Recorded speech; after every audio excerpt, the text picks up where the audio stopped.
So in this video, I'll be reading American Apple by Ling Jing Wen for you guys. This is the story you're going to be using for your multiple choice. At the end, I'll explain a little bit about what it was about. So hopefully you'll have a good understanding. You have to admit that the moon in foreign countries is bigger than the moon in China. I don't even need to bring up the moon landing, spacecraft, UFO studies and such. Just this apple. No big deal, really. How can Americans grow such apples? The red ones are so red. The green ones so green. Shiny, waxed like, as if painted on. They are real, but they look so artificially made. Not to brag about it, but as a small local newspaper reporter, the first time I saw an American apple was in an illustrated foreign magazine in our internal reference room. It looked like a supermarket with piles of apples neatly arranged. A pile of red apples, then a pile of green apples, then a pile of red apples again, and then another pile of green apples, and so on. It stretched out like a dragon, especially the red apples. They looked so red, so surprisingly red, that there wasn't even a hint of green on them. In the cities that are where people like to chase whatever is fashionable, many kinds of foreign apples flood in like mad. The most attention-catching of all, which are the American apples. The arrival of American apples added to the sorrow in my heart. I felt like a young lad suffering from unrequited lept, who, despite all his burning desire, does not dare to do anything bolder than fast furtive glances at his beloved girl from a distance. For 1,000 times I had let my reporter imagination run wild and savored in my mind how sweet and fragrant the American apples would taste, but I would not walk close to them. One American apple for 50 yuan, more than the price of a whole case of our native red fuchsia. Not that my wallet can't afford such a few American apples. It's just that in my heart, I didn't want to waste my money on such hot foreign things. On a weekend, I took my daughter shopping. Of tens of thousands of merchandise on display in the grand shopping mall, her eyes were attracted to the American apples alone, and she would not give me peace until I said yes. I tried all the tricks I knew how to divert her attention elsewhere. I even bought her favorite Ha-Ha fruit milk and Wang Wang crispy egg rolls and fruit jelly, but failed in the end. She pouted unhappily the whole day and evening and did not want to say one word to me. When she woke up the next morning, she still had not forgotten. I had never seen such stubbornness for so long in my daughter, even at her young age. I was shocked. These red American apples had such a scary appeal to young children.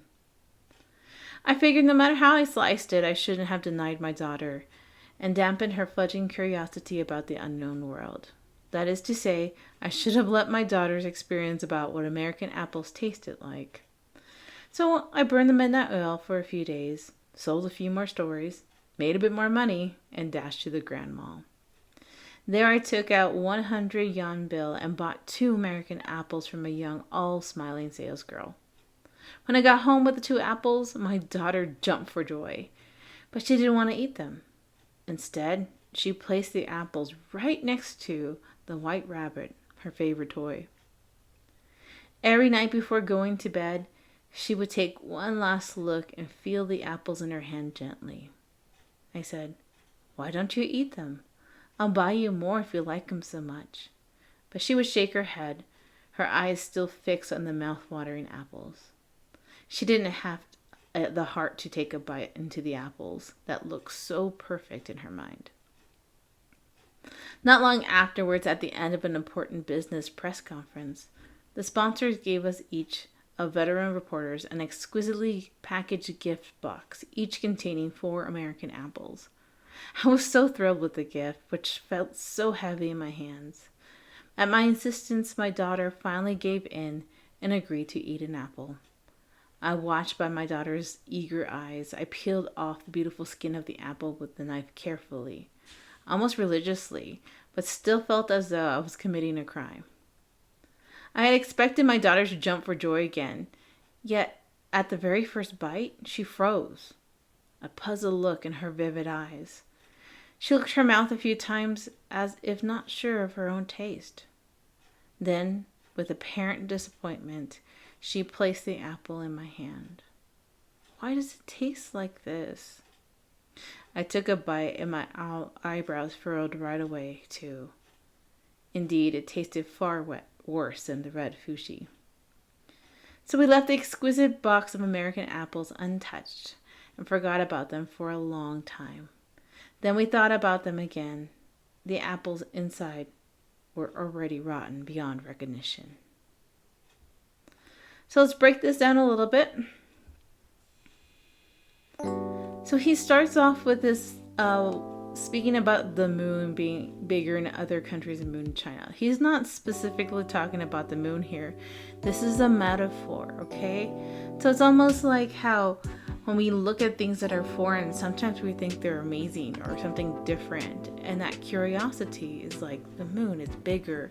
So he's kind of using that as a metaphor of how we sometimes see things as better if they're foreign.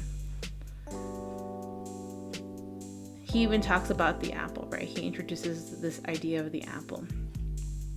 Now look at the words that he used to describe the apple.